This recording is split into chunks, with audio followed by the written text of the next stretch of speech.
रंगमंच कहानियों का में आपका स्वागत है। आइए सुनते हैं पापी पेट, सुभद्रा कुमारी चौहान द्वारा लिखित निबंध। पापी पेट। आज सभा में लाठी चार्ज हुआ। प्रायः 5000 निहत्थे और शांत पुरुषों पर पुलिस के 50 जवान लोहबंद लाठियां लिए हुए टूट पड़े। लोग अपनी जान बचाकर भागे, पर भागते भागते भी प्रायः 500 आदमियों को सख्त चोटें आई और 3 तो बेहोश होकर सभा स्थल में ही गिर पड़े। 3-4 प्रमुख व्यक्ति गिरफ्तार करके जेल भेज दिए गए। पुलिस ने झंडे के विशाल खंभे को काट कर गिरा दिया और आग लगा दी। तिरंगा झंडा फाड़ कर पैरों तले रौंद डाला गया। सबके हृदय में सरकार की सत्ता का आतंक छा गया। प्रकट रूप से विजयी पुलिस की ही हुई। उनके सामने सभी लोग भागते हुए नजर आए और यदि किसी ने अपनी जगह पर खड़ी रहने का साहस दिखलाया तो वह लाठियों की मार से धराशायी कर दिया गया। परंतु इस विजय के होते हुए भी उनके चेहरों पर विजय का उल्लास नहीं था, परंतु ग्लानि ही छाई थी। उनकी चाल में आनंद का हल्कापन न था, वरन ऐसा मालूम होता था कि जैसे पैर मन भर के हो रहे हो। हृदय उछल नहीं रहा था, वरन एक प्रकार से दबा सा जा रहा था। पुलिस लाइन में पहुंचकर सिपाही लाठी चार्ज की चर्चा करने लगे। सभी को लाठी चार्ज करने, निहत्थे निरपराध व्यक्तियों पर हाथ चलाने का अफसोस हो रहा था। राम खिलावन ने अपनी कोठरी में जाकर अंदर से दरवाजा लगा लिया और लाठी को चूल्हे में जला दी। उसकी लाठी के वार से एक सुकुमार बालक की खोपड़ी फट गई थी। उसके मन में कहा, बेचारे निहत्थे और निरपराधों को कुत्तों की तरह लाठी से मारना, राम राम। यह हत्या किसके लिए? पेट के लिए। इस पापी पेट का तो जानवर भी भर लेता है, फिर हम आदमी होकर इतना पाप क्यों करें? इस 20 रुपल्ली के लिए यह कसाईपन? ना, अब तो यह न होगा। जिस परमात्मा ने पेट दिया है वह अन्न भी देगा। लानत है ऐसी नौकरी पर। और दूसरे दिन नौकरी से इस्तीफा देकर अपने देश को चला गया। थानेदार बरकतुल्ला लाठी चार्ज के समय चिल्ला चिल्ला कर हुक्म दे रहे थे, मारो सालों को, आए हैं स्वराज लेने। लगे खूब कस कस के, परंतु अपने क्वार्टर्स में पहुंचते पहुंचते उनका जोश ठंडा पड़ गया। वे जबान के खराब अवश्य थे, पर हृदय के उतने खराब न थे। दरवाजे के अंदर पैर रखते उनकी बीवी ने कहा, देखो देखो तो यह गफूर कैसा फूट फूट कर रो रहा है। क्या किया है आज तुमने? बार बार पूछने पर भी यही कहता है कि अब्बा ने गोपू को जान से मार डाला है। मेरी तो समझ में ही नहीं आता कि क्या हुआ। सुनते ही थानेदार साहब सर थाम कर बैठ गए। गोपाल बहुत सीधा और प्रेमी लड़का था। थानेदार का लड़का और गोपाल एक ही कक्षा में पढ़ते थे और दोनों में खूब दोस्ती थी। थानेदार और उनकी बीवी दोनों ही गोपाल को अपने लड़के के ही तरह प्यार करते थे। थानेदार को बड़ा अफसोस हुआ। बोले, आग लगे ऐसी नौकरी में। गिरानी का जमाना है, वरना मैं तो इस्तीफा देकर चला देता। पर करे तो क्या करे? घर में बीवी बच्चे हैं, बूढ़ी माँ है, इनका निर्वाह कैसे हो? नौकरी बुरी जरूर है, पर पेट का सवाल है, उससे भी बुरा है। आज 60 रुपये माहवार मिलते हैं। नौकरी छोड़ने पर कोई 20 रुपल्ली को भी न पूछेगा। पापी पेट के लिए नौकरी तो करनी ही पड़ेगी, पर हाँ, इस हाय हत्या से बचने का एक उपाय है। 3 महीने की मेरी छुट्टी बाकी है। 3 महीने बहुत होते हैं, तब तक यह तूफान निकल ही जाएगा। यह सोचकर उसने छुट्टी का दरख्वास्त दूसरे ही दिन दे दी। उधर कोतवाल बख्तावर सिंह का बुरा हाल था। मारे रंज के उनका सिर दुखने लगा था। बख्तावर सिंह राजपूत थे। उन्होंने टॉट का राजस्थान पढ़ा था। राजपूतों की वीरता को फरकाने वाली कहानियां उन्हें याद थी। चित्तौड़ के जौहर, जयमल और फत्ता के आत्म बलिदान और राणा प्रताप की बहादुरी के चित्र उनके दिमाग में रह रह के चमक उठते थे। सोचते थे कि मैं समस्त राजपूत जाति की वीरता का वारिस हूँ। उनका सदियों का इकट्ठा किया हुआ गौरव मुझे प्राप्त है। मेरे पूर्वजों ने कभी निहत्थों पर अस्त्र नहीं चलाए, किंतु मैंने आज यह क्या कर डाला। ऐसे मारने से तो मर जाना अच्छा, पर पापी पेट जो न करावे सो थोड़ा। इसी संकल्प विकल्प में पड़कर उन्होंने रात को भोजन भी नहीं किया। आखिर भोजन करती भी तो कैसे। उस घायल बच्चे का रक्त रंजित कोमल शरीर, उसकी सकुरन चित्कार और उसका हृदय को पिघला देने वाली बेधड़क दृष्टि का चित्र उनकी आंखों के सामने रह रह कर खिंच जाता था। उसकी याद उनके हृदय को टुकड़े टुकड़े किए डालती थी। इस प्रकार दुखते ही हृदय को दबाकर वे कब सो गए कौन जाने। सवेरे उठने पर उन्हें याद आई कि कल ही जो उन्हें तनख्वाह के 300 रुपये मिले थे, उसे वे कोट की जेब में ही रखकर सो गए थे, कहीं किसी ने निकाल न लिए हो। इस ख्याल से झटपट उन्होंने कोट की जेब में हाथ डाला और नोट निकाल कर गिनने लगे। एक एक करके गिने। 100 के 3 नोट थे। उन पर सम्राट की तस्वीर बनी थी और गवर्नमेंट की तरफ से किसी के हस्ताक्षर पर यह लिखा था कि मैं मांगते ही 100 रुपया देने का वायदा करता हूँ। रुक्का इंदुल तलब प्रॉमरी नोट मांगते ही 100 रुपये। इसी प्रकार 1, 2, 3, एक ही महीने में 300, एक वर्ष में 3600, 3600, 30 वर्ष में 1,08,000। हर साल तरक्की होगी।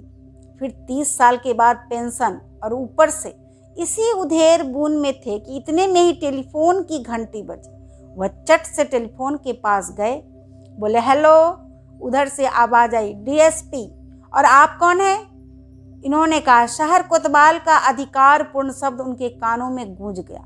उधर से फिर आवाज आई, अच्छा तो कोतवाल साहब, आज 11 बजे जेल के भीतर कल के गिरफ्तार शुदा कैदियों का मुकदमा होगा, उसमें आपकी गवाही होगी। आप ठीक 11 बजे जेल पर पहुंच जाइए। कोतवाल साहब ने कहा, बहुत अच्छा। अब कोतवाल साहब अपने दफ्तर के काम में लग गए। ऑफिस में पहुंचते ही उनका रोज की ही तरह कुड़कुड़ाना शुरू हो गया। कोतवाली में काम बहुत रहता है, बड़ा शहर है, दिन भर काम करते करते पिसे जाते हैं, एड़ी चोटी का पसीना एक हो जाता है, खाने तक की फुर्सत नहीं मिलती, 24 घंटे गुलामी बजानी पड़ती है, तब कहीं 300 रुपल्ली मिलते हैं। 300 में होता ही क्या है, आजकल तो 500 से कम में कोई इज्जतदार आदमी रह ही नहीं सकता। इसी के लिए झूठ, सच, अन्याय, अत्याचार क्या क्या नहीं करना पड़ता है, पर उपाय भी तो कुछ नहीं है। इस 6 फीट के शरीर को कायम रखने के लिए पेट में तो कुछ झोंकना ही पड़ेगा। क्या ही अच्छा होता यदि भगवान पेट न बनाता। इन्हीं विचारों में समय हो गया और कोतवाल साहब ठीक 11 बजे गवाही देने के लिए जेल को चल दिए। लाठी चार्ज का हुक्म देने के बाद ही मजिस्ट्रेट राय साहब कुंदन लाल जी को बड़े साहब का एक अर्जेंट रुक्का मिला। साहब ने उन्हें फौरन बंगले पर बुलाया था। इधर लाठी चार्ज हो ही रहा था कि उधर वे मोटर पर सवार हो बड़े साहब के बंगले पहुंचे। काम की बातों के समाप्त हो जाने पर उन्हें लाठी चार्ज कराने के लिए धन्यवाद देते हुए बड़े साहब ने इस बात का भी आश्वासन दिया कि राय बहादुरी के लिए उनकी सिफारिश अवश्य की जाएगी। बड़े साहब का उपकार मानते हुए राय साहब कुंदन लाल अपने बंगले लौटे। उन निहत्थों पर लाठी चलवाने के कारण उनकी आत्मा उन्हीं को कोस रही थी। हृदय कहता था कि यह बुरा किया। लाठी चार्ज बिना करवाए भी तो काम चल सकता था। आखिर सभा हो ही जाती तो अमन में क्या खलल पड़ जाता। वे लोग सभा में किसी से मारपीट करने तो आए न थे, फिर मैंने ही उन्हें लाठी से पिटवा कर कौन सा भला काम कर डाला। किंतु दिमाग ने उसी समय रोक कर कहा, यहाँ भले बुरे का सवाल नहीं है, तुमने तो अपना कर्तव्य पालन किया है। स्वयं भगवान कृष्ण ने कर्तव्य के लिए निकट संबंधियों तक को मारने का उपदेश अर्जुन को दिया था। फिर तुम्हारा कर्तव्य क्या है? अपने अफसर की आज्ञा का पालन करना। आतंक जमाने के लिए लाठी चार्ज कराने का तुम्हें हुक्म था। तुम सरकार का नमक खाते हो, उसकी आज्ञा का उल्लंघन नहीं कर सकते। आज्ञा मिलने पर उचित अनुचित का विचार करने की जरूरत ही नहीं। स्वयं धर्म नीति के ज्ञाता पितामह भीष्म ने दुर्योधन का नमक खाने के ही कारण अर्जुन का पक्ष सत्य होते हुए भी दुर्योधन का ही साथ दिया था। इसी प्रकार तुम्हें भी अपना कर्तव्य करना चाहिए, नतीजा बुरा हो चाहे भला। फिर उनके हृदय ने काटा, न जाने कितने निरपराधों के सिर फूटे होंगे। दिमाग ने कहा, फूटने दो, जब तक सरकार की नौकरी करते हो तब तक तुम्हें उसकी आज्ञा का पालन करना ही पड़ेगा, और यदि आज्ञा का पालन नहीं कर सकते हो तो ईमानदारी इसी में है कि नौकरी छोड़ दो। माना कि आखिर ये लोग स्वराज्य के लिए ही झगड़ रहे हैं, उनका काम परमार्थ का है, सभी के भले के लिए है, पर किया क्या जाए। नौकरी छोड़ दी जाए तो इस पापी पेट के लिए भी तो कुछ चाहिए। हमारे मन में क्या देश प्रेम नहीं है, पर खाली पेट देश प्रेम नहीं हो सकता। आज नौकरी छोड़ दें तो क्या स्वराज्य वाले मुझे 600 रुपये दे देंगे? हमारे पीछे भी तो गृहस्थी लगी है, बाल बच्चों का पेट तो पालना ही होगा। इसी प्रकार सोचते हुए वे अपने बंगले पहुंचे। घर पहुंचने पर मालूम हुआ कि पत्नी अस्पताल गई है। लाठी कांड में लड़के का सिर फट गया है। उनका कलेजा बड़े वेग से धड़क उठा। उनका एक ही लड़का था, परंतु ही मोटर बढ़ाई, तुरंत ही मोटर बढ़ाई। अस्पताल जा पहुंचे, देखा कि उनकी स्त्री गोपू को गोद में लिए बैठी आंसू बहा रही है। गोपू के सिर में पट्टी बंधी है और आंखें बंद है। उन्हें देखते ही पत्नी ने पीड़ा और तिरस्कार के भाव से कहा, यह है तुम्हारे लाठी चार्ज का नतीजा। उनका गला रुंध गया और आंसू भी वेग से बह चले। राय साहब कुंदन लाल के मुंह से एक शब्द भी ना निकला। इतने ही में डॉक्टर ने आकर उन्हें सांत्वना देते हुए कहा, कोई खतरे की बात नहीं है, घाव गहरा जरूर है पर इससे भी गहरे गहरे घाव भी अच्छे हो जाते हैं, आप चिंता न कीजिए। राय साहब ने पत्नी से पूछा, आखिर तुमने इसे वहां जाने ही क्यों दिया? पत्नी ने कहा, तो मुझसे पूछ के ही तो वहां गया था ना।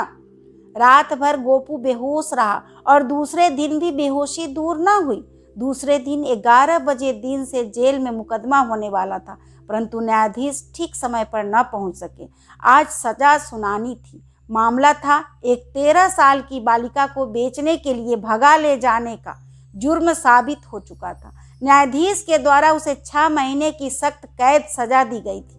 फैसला सुनाकर न्यायाधीश महाशय जेल आए। कोतवाल और राय साहब कुंदन लाल की गवाही हो जाने पर अभियुक्तों में से एक 2 साल की सख्त कैद और 2000 जुर्माना, दूसरे को 1.5 साल की सख्त कैद और 1500 जुर्माना, तीसरे को 1 साल की सख्त कैद और 500 रुपये की जुर्माना सजा दे दी गई। अभियुक्तों ने मुकदमों में किसी प्रकार का भाग नहीं लिया और न पेशी ही बढ़वाई, इसलिए मुकदमा करीब 1 घंटे में ही समाप्त हो गया। तीनों अभियुक्त प्रतिष्ठित सज्जन थे और राय साहब की जान पहचान के थे। मुकदमा खत्म हो जाने पर राय साहब ने उनसे माफ़ी मांगते हुए कहा, क्षमा करना भाई, इस पापी पेट के कारण लाचार हैं, वरना क्या हमारे दिल में देश प्रेम नहीं है। यह कहकर उन्होंने अपनी आत्मा को संतोष दे डाला और जल्दी जल्दी अस्पताल आए। गोपू की हालत और भी ज़्यादा खराब हो गई। उसकी नाड़ी छिन पड़ती जा रही थी। राय साहब के पहुंचने पर उसने पहली बार आंखें खोली। उसके मुंह पर हल्की सी मुस्कुराहट थी। धीमी आवाज से उसने कहा, वंदे मातरम की ध्वनि नहीं निकल पाई। मौ के साथ ही उसका मुंह खुला रह गया और आंखें सदा के लिए बंद हो गई। उसकी माथा चीख मारकर लाश पर गिर पड़ी। राय साहब के शून्य हृदय में बार बार प्रश्न उठ रहा था, यह सब किसके लिए? और मस्तिष्क से प्रतिध्वनि उसका उत्तर दे रही थी, पापी पेट के लिए। अभी आप सुन रहे थे सुभद्रा कुमारी चौहान की कहानी पापी पेट। धन्यवाद। मेरे इस चैनल को लाइक करें, सब्सक्राइब करें और अपने साहित्य प्रेमी दोस्तों के साथ शेयर करें।